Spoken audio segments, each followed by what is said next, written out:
I'd now like to pass over to COP15 President for his address. Merci, thank you very much. I would like to say hi to everyone, ladies, gentlemen, friends.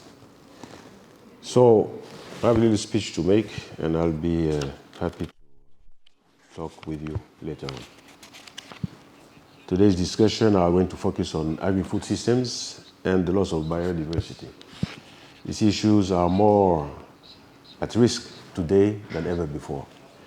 Our institutions and the public only focus on short-term consequences instead of getting to the roots of the problem to find long-term solutions. For far too long, desertification and drought have been considered as African and less developed countries' preoccupations. Today, land degradation, droughts, and desertification and loss of biodiversity are worldwide. More than 3.2 billion people live in degraded land. 55 million people worldwide are directly affected by drought. 10% of the world's annual GDP is lost due to desertification, and 168 countries are affected by desertification or drought. The past month have also demonstrated that our future is at risk, with an increasing number of unusual, violent episodes. In Greece, an area of forest which was the size of New York City have burned this summer. 18 million hectares of forests have burned in Canada in 2023, this year. It's almost the combination of Switzerland, Ireland, Belgium, and Denmark. And most recently, in Libya, a deadly flood killed almost 4,000 people in just one night. And actually, we don't talk about it. It was, 2 weeks ago? Almost 4,000 people died in one night because of floods. Degraded lands resulting from desertification and droughts reduce food production, which leads to further food insecurity and can make it difficult to sustain viable crops and livestock.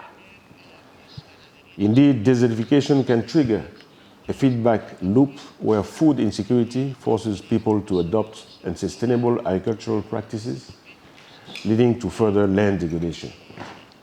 The degradation of land and ecosystems accelerate desertification, creating a vicious cycle which is very difficult to break. It is critical that we adopt a holistic view to all these challenges because all of them are interrelated. Bear in mind that desertification and drought lead to the loss of 12 million hectares of land every year. Fragile populations, victims of limited food production, are then exposed to poverty, hunger, displacement, migrations, and violence. To reduce availability of resources and economic opportunities in affected areas can also lead to increased migration among youth seeking better prospects. And what I know, because I've been Minister of Forests and Water Resources in Côte d'Ivoire, but also Minister of Defense, terrorism and extremism in Africa affects populations and youth that have no hope, no work, no occupation in their communities. In this context, it is critical that we act together to transform vicious circles into virtuous circles. And in this fight, the youth has a crucial role to play. The discussions you are holding during this Youth Assembly is the perfect example of that. You are the ones who know best the challenges you are facing. You are the ones who can make the difference. How can you make a difference? There's many ways, of course. First, participate in campaigns to raise awareness. People don't know about the problems. They don't care about it. Today, what you hear every day is climate change. Risk of climate change, climate change, climate change, because it's easy to see. But climate change is a consequence of land degradation, is the consequence of desertification. The loss of biodiversity is a consequence of deforestation. So all those problems are linked together. You cannot talk only about climate. You need to go to the roots of it.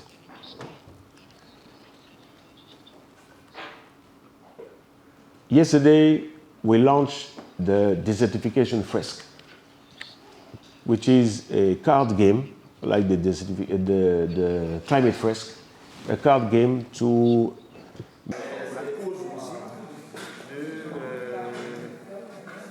increase natural growth, but decline, ramassage. En même temps, ça aussi, une conséquence sur ça.